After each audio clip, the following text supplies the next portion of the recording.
good afternoon. I just cleared my throat at the very wrong moment. Good afternoon and welcome to Print Island and the Lighthouse. My name is Richard Askam. I am the Lighthouse Keeper. And I'm joined today by my twin that I didn't know I had until both of us decided to have the same haircut, same beard, and actually, do you know what? I'm going to go the whole hog and the same glasses. Good afternoon, Matthew Faulkner. Good afternoon, Rich. Nice to see you. Likewise, and it's an absolute pleasure for me to get you on to the Lighthouse today. You were actually, I'm going to take those off because I can't see the screen from this far, but you were there. You were in the room where it happened when Print Island was originally launched, and that was like about 8 years ago, wasn't it? Yes, yeah, I remember it well at the event in the Brussels Car Museum, and I think That's right. I really enjoyed that session because I think one of the things I still remember was this concept, and I think the same applies to every industry, is that industries are very good at talking to themselves and thinking about, and perhaps focusing on some of the negative aspects about business that's declining in certain areas, or what should we do about this impact or this driver of change that we can't, on the face of it, do something about. And I think for me, it was really refreshing to hear the view that you can. There's actually a kind of a broader view off the island, outside on the continent somewhere, where if it's just a change of perspective. I think to me, what triggered me and what I remember was that, and again, it's the same for every industry, but that change of perspective can be really helpful in terms of seeing outside, putting yourself in your customers' shoes, and actually having a slightly different viewpoint. Which, but I remember it well. It seems like a long time ago now. It does seem like a long time ago, and I remember when I was putting it together as a speech. And this is for those of you watching this for the first time. Print Island started off as a speech. It was called "The Amazing Adventures on Print Island," and I sort of landed on that, Matt, after about a year, 18 months of speaking in the industry. And I'm a latecomer to the world of print, but it was very evident to me how incredibly clever, incredibly innovative, incredibly hardworking, incredibly collaborative everybody I've ever met anywhere in the world of print is. But the one thing that they all share in common is they're not brilliant at communicating how good they are. And this whole concept of Print Island came from, right, well, I'm gonna poke you in the chest a little bit and say, look, come on, you're brilliant at what you do, and you think you're talking to everybody, but you're not. You're just talking to yourselves. And I agree with you about it's not unique to the print industry, but it just seems to be still, here we are 8 years on, and one of the reasons for bringing Print Island back as a YouTube content subscription channel is that debate still needs to be had, because I don't know about you, but I don't think it's changed all that much, has it? No, I think you're right, and I think we're very fortunate to be in an industry that is very old. It's hundreds of years old as a print industry. My dad was a printer, and I got into print through a family that family line, if you like. And I've always worked in print. Started in manufacturing businesses before moving over to technology. But I heard a few years ago one of our customers from a big print business talk about, it was along the similar lines of this inward thinking or inward focus. And he said that print has this, sometimes an industrial inferiority complex, in that on the outside of print, but also on the inside, I think people often assume it's an old industry, it's big machines with oily gears, and it's kind of dirty factories.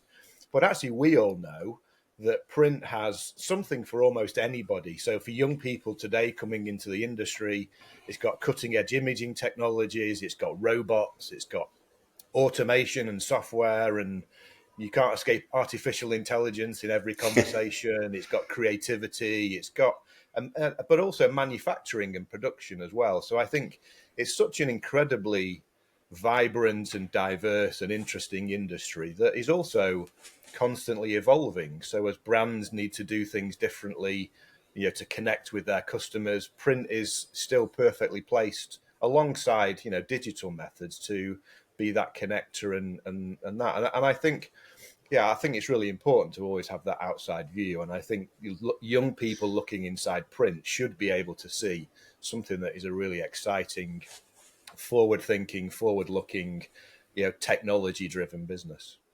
I think that's a really interesting point, and I've said this from stage a few times over the last 2 or 3 years that the print industry is actually the tech industry. It just doesn't know it, or if it knows it, it's not prepared to admit it. Seems like the wrong word because it feels like it's a dirty topic, and it really isn't. It's everything that you just said about the technological evolution that's happened over the last probably 25 years across the industry is almost masked from the world because of that legacy history. And it would be the same as the motor industry, which has similar sort of issues, although it's not as scared to talk about itself. It would be like the motor industry developing a new electric car, but only ever talking about Henry Ford's, that's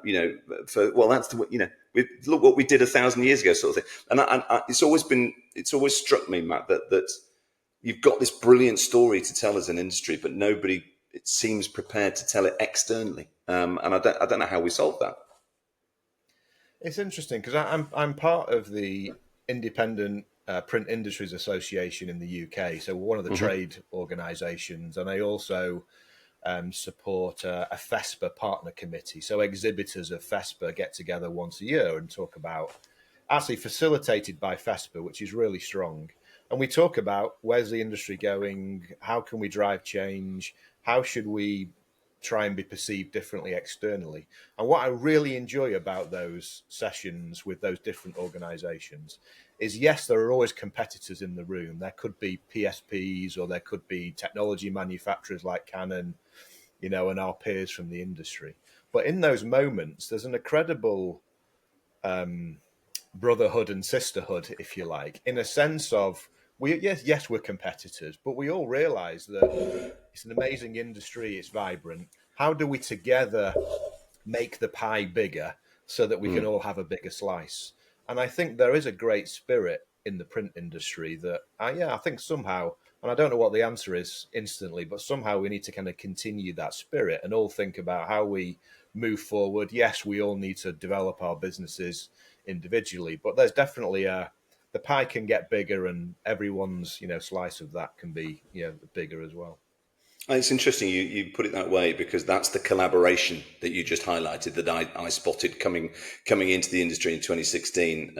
Off the back of the work that I did with Share a Coke, it was the first thing that I noticed was how willing everybody was to collaborate with each other, competitor or otherwise. And I appreciate some of that IP is sensitive, and so there's collaboration to a point. I get that, but it's a little bit like Formula One, isn't it? Where they all share the same transport, they all share the same. There's lots of elements that they all work together with, but they're still competitive and they still race, and there's winners and losers. But maybe the answer to the question, how does the print industry tell the world what it's good at? Maybe the print industry needs its own PR agency. Yeah, it's an interesting idea. Definitely. I think you're right about the collaboration, because we all have that vested interest in the whole thing moving forward, adapting, taking on all the headwinds that come. And it's the same.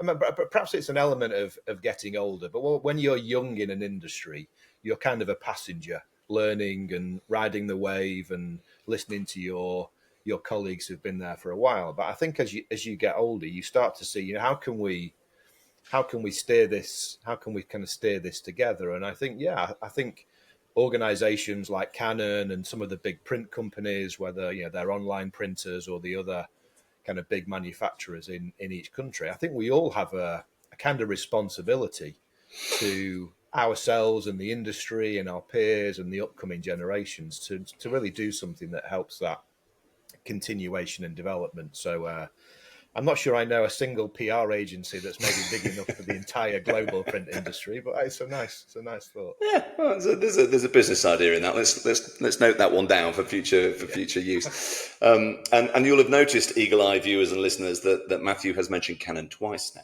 That's brilliantly done. I see what you did there. Maybe I'll go back and ask you, Mr. Faulkner, to introduce yourself and your role and your employer, and then we won't necessarily talk about them as a business, but I think it might just be good for context for the viewers to understand who the hell you actually are.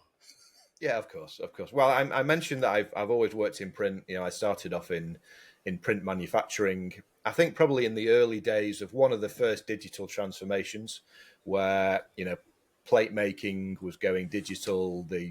Some of the very first Apple Macs in reprographic studios. And as a young guy, he knows computers, then you can go and work in the studio.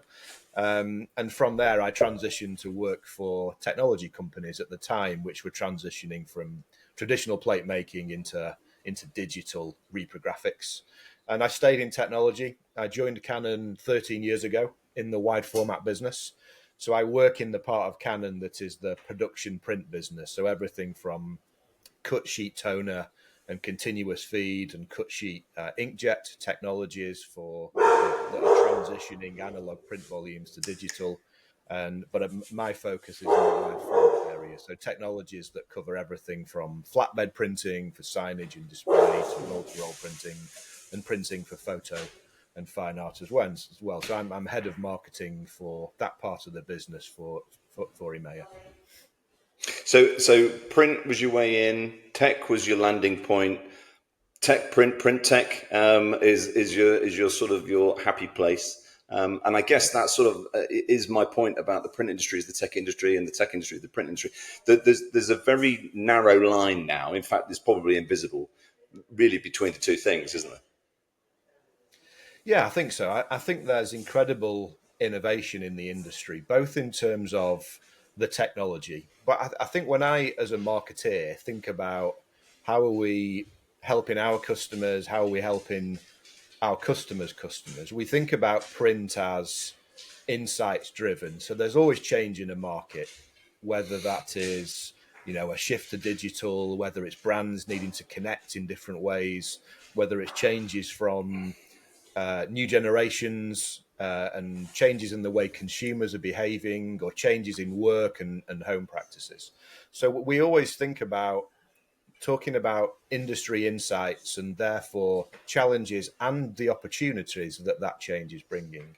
Then we also think about the applications. What can we actually print that services some of those opportunities and how? And that's where some of the technology comes in as well, in terms of the advantages of digital print to be able to create the print of one or mass customization and personalization to be able to be measured within a campaign very effectively. So attribution is no longer a problem. The ability of print to work seamlessly with the digital communications, and one can trigger the other in any order, because we know customer journeys can happen at any time of day in any order. There's no linear customer journey anymore where you pop people in the top of a funnel and 10% comes out the bottom. And I think the technology, whilst Canon's a technology company, and it's the same for all of our peers in the industry, that those clever technologies enable those applications, enable them to be produced in a way that serves the need and taps into those opportunities. So I think whether you think about technology first, and I know at every show we go to, it's the first thing our customers want to see. They want to see the big grey box and what it can do and the print quality. There's a destructive element. Can I rip this? Can I scratch it? Can I break it in some way? So whatever your start point or interest, I think in the end it's about how is that technology enabling the access to new opportunities that we now understand and can also proactively take to the print buyer. Because I think back to the start of this conversation, it's one thing for us to all know the cool things that print can do, but communicating it to people outside who have a vested interest, who are desperate to connect with their customers in communications campaigns, they really crave advice and expertise about formats and finishing and what's working today versus what worked last year. So I think, it's really interesting to be able to connect the drivers of change and opportunity with the technologies that enable them. And I think that's where Print Island really came from in my head originally, and now many people's heads. Now we've got an awful lot of people involved, as you know, in the content that's being created for the industry. The whole notion that you've just highlighted there is that actually the customer here is the end user of the output that the PSP or whoever is creating. And I know that the PSP is your customer, and I get that. But is there a case, do you think, because it's really interesting that you mentioned about the big grey box, because every time I walk into a print show anywhere in the world, I'm met with not quite, but largely the same layout. And there's a lot of big grey boxes, and everybody's going, look at me, look at me, look at me. And I get that, and I get that the model of the OEM, whoever they may be, is to sell that kit to the PSP and highlight to the PSP what that kit can do for their customers. So is the onus on you there to communicate down to the third party, or is the onus on the PSP? I don't know. But is there a case here maybe that one of these trade shows should actually be a consumer show where you almost join forces and produce the stuff that these wonderful grey boxes can do, and let people go, oh, I had no idea. Because whenever you hear people talk about print, they go, what, you mean newspapers? No, that's not what I mean at all. And I saw recently you did a brilliant piece with Debbie McKeegan about kitting out. I think it was a retail unit somewhere in Europe. I can't remember the details. You can tell me, but we have to bring to people's attention what print is all about, and it isn't just newspapers, don't we? No, exactly. I think there's a great onus on the OEM vendors to be able to use our, as big companies with a broad reach, to be able to use that power to inspire the print buyers and our customer. Because yes, our customers who purchase technology are the print service providers. But I think there's also an incredible amount of knowledge in those print service providers. Many years of expertise, many years of pushing the limits of their technologies to do really cool, unique things. And it's a constant education program. You can't just tell your brand customer once, here's all the amazing things we do. You look at the transient workforce that's in many organizations today, and brands, have the same challenge. People come and go. So print buyers will come and go. The young guns will come in from a marketing point of view or product management point of view, and they can make an impact. But I think it's constantly up to us as the OEMs, but also the print service providers, to constantly educate about what is possible with print, from the basis of really understanding the needs of those print buyers. And I think the example you probably mention is a retailer in Germany called Poco.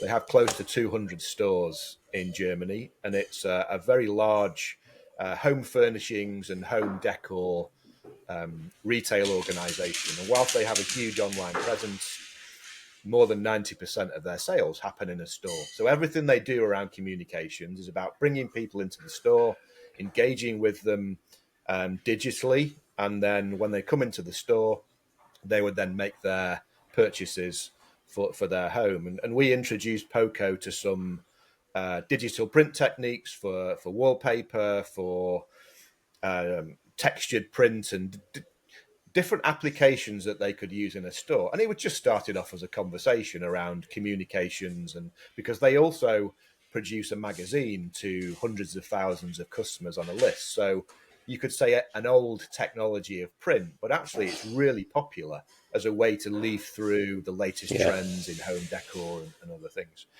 And we introduced them to a handful of applications, and their creative team really took it to heart. And they said, oh, we can make our displays kind of interactive. So they had, a drawer in a piece of furniture had a sticker on that said "Open me," and inside the drawer was textured printing that was like snacks and sweets, and so it was all just a part of being engaging and in the store to create a bit of interaction just over. Here's some furniture set out how we imagine a small living space could be, and they've really taken it to heart, and it's become something that I think will continue to develop. But for us, that's just one tiny example of how we've tried to inspire a potential end user that can have a massive benefit. Because if they were to do something in 180 stores, they could very easily measure the impact of that print. Because everybody wants to measure their marketing spend constantly all the time. They can measure the impact of print and say, yeah, this particular element's working. Perhaps this element could be done slightly differently.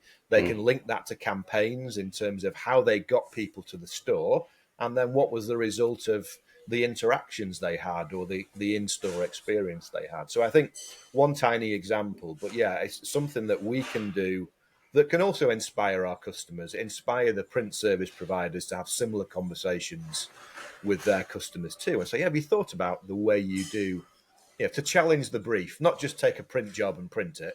Challenge the brief. What are you trying to achieve from this? Because we think you could do it slightly differently. No, agreed. And I guess when you put into context that the two things that have changed probably the most in the industry in the last 10, 15 years, print on demand. And then as a result, the sort of the equation has changed with the consumer from supply and demand to demand and supply. And that's moved the dial considerably. And then, of course, the final piece, which we all live in this world now, is consumers buy with their eyes. So, we can't just tell them about things. We have to show them things as well.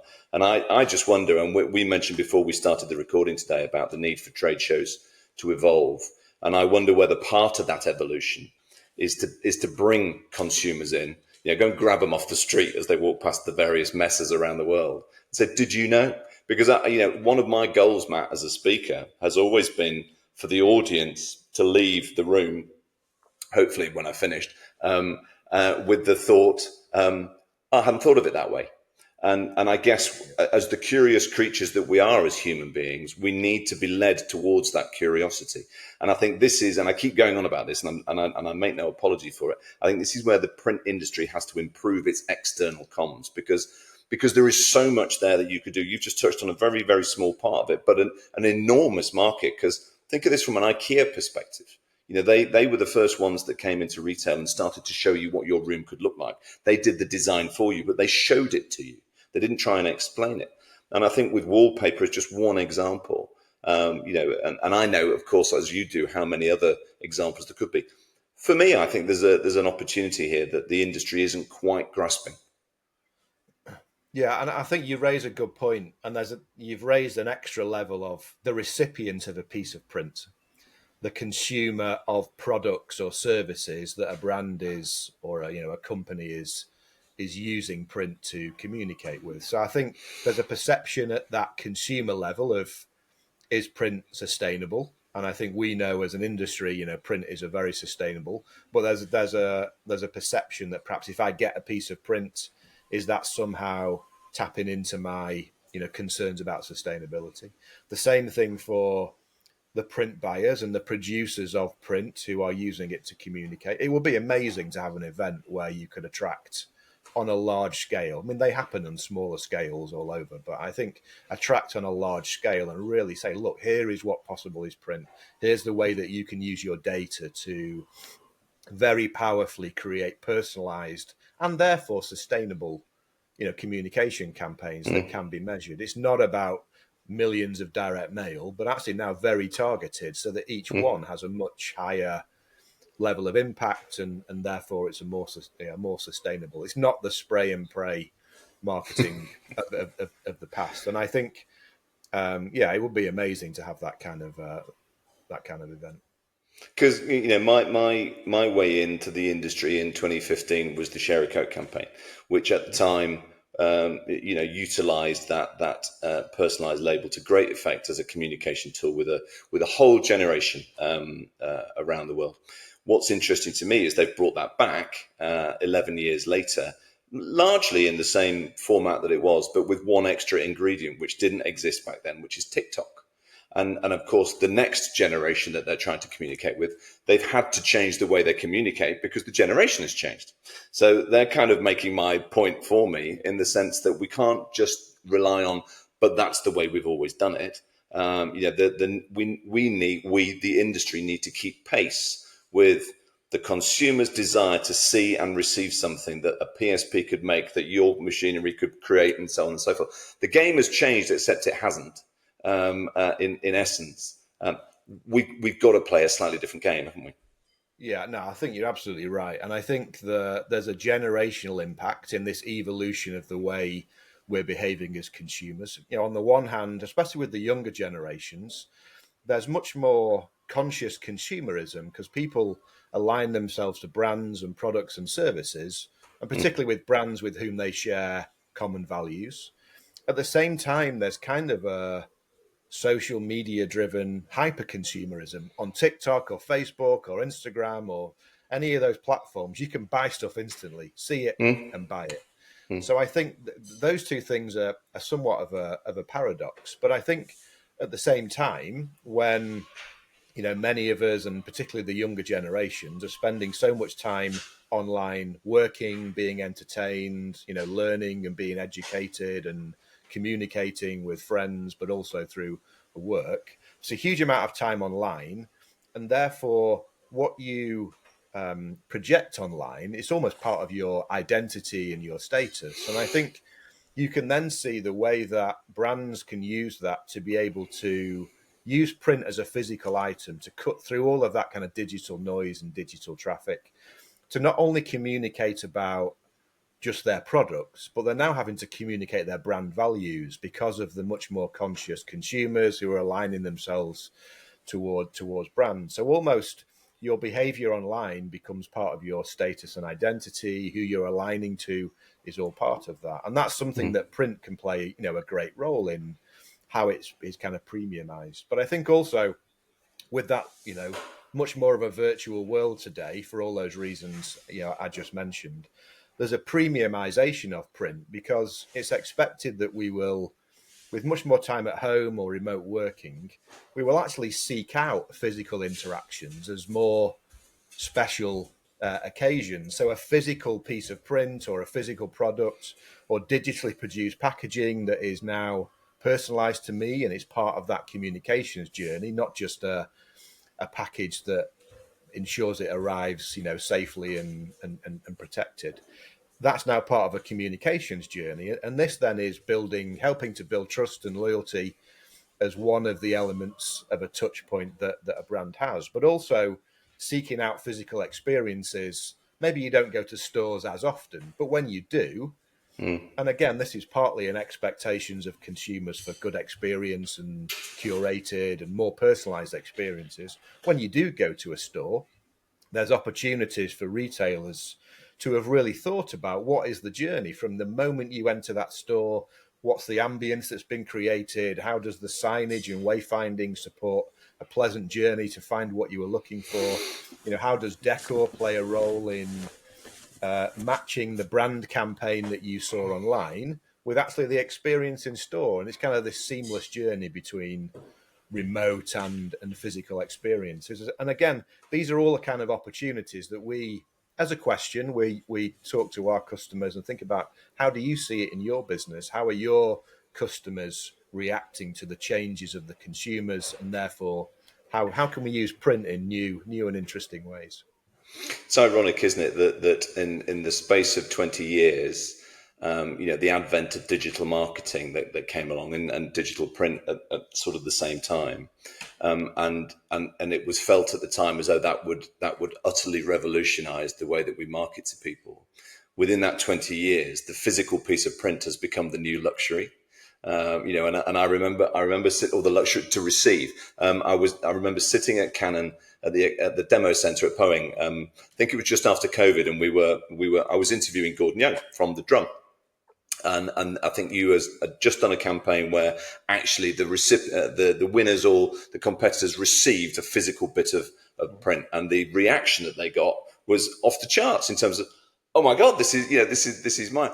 That's gone full circle in 20 years, hasn't it? That the physical piece of collateral has come back in terms of its value point. Yeah, you're right. And I think for every period of revolution, whether it's industrial revolution or digital transformation or other business transformations, there's always this big, I suppose, wave of change that feels like it's going to come. But actually, when it actually settles, there's always much more of a balanced approach. So, Mm. yes, a few years ago, you could see, oh, wow, email communications, digital comms, print won't exist in quite the same way. But now, as humans who interact and touch things, we exist in a physical space, not in pixels. We Yeah. appreciate that, and the ability of print to be able to cut through, to have that premium. I mean, I never get bored of seeing print happen. Maybe I'm a print nerd too much, but whether it's you can see an amazing piece of photo and fine art, well lit on beautiful media, and it's like, wow, Yeah. that image is something else. But seeing it printed in that way equally is something else. But I think a piece of packaging or a student seeing the poster they've designed for a campaign in a physical piece of print It's quite something, and there is a connection to that. You know, you're vested in the design of something, you've thought about it, and then to see it off the screen in physical form at, you know, A0, it's like, wow, there's definitely Yeah, something there. Maybe I can't yeah. explain what those are. And maybe it's unexplainable, and and maybe that's where the mystique sits, is because it's a tangible item, but it's an intangible feeling, and I think that's quite a nice, again, a little bit of mystery to add value back into the whole product chain. Yeah, yeah, but also, you know, we're now evangelizing print fully within an island about how great it is. But yeah, to your point, how do we get this story out there? Because this story is going to evolve, it's going to change, it's going to be different, better. It'll be done differently. There'll be new opportunities, and I think, yeah, the core, the core challenge we have is to get this in front of as many people as possible. And that's largely the mission of Print Island, is to gather these conversations, these debates, these discussions, and then broadcast them beyond the realm of the island, which was always the plan, so that people that don't live on the island could go, oh, I didn't know that, and we're back to that point. Listen, Matthew, I can't let you go. You talked about the Industrial Revolution there. Let's call it the Industrial Evolution. I can't let you go from the Lighthouse, which is designed to give a 360-degree view of the industry, without your thoughts on where we're at the moment with the tariff debate. It seems to be, you mentioned AI as the hot topic. I would say tariff, which has an A and an I in it, by the way, is equally a hot topic. What do you think, personally, professionally? What you mentioned about the generational change and it settles down. Any sign yet that it's going to settle down? Yeah, we can only hope, can't we? And I think, from a Canon point of view, that Canon Europe, who I represent, we, of course, keeping a very close eye on what is happening there and for impact. It doesn't directly impact us in such huge ways, but I think it's one of the macroeconomic headwinds that, if it wasn't that, I'm sure it would be something else. Yes. And I think in the end, as we said before, there is always this concept and concern about change that in the end we all hope that it settles down and we manage our businesses as everybody did within the COVID period. There was a huge talk about pivoting your business to something else, and there's some amazing stories about what happened in that time. And I've no doubt with the print industry's staying power, innovation, creativity, and all of those skills we have, that the industry will find its way through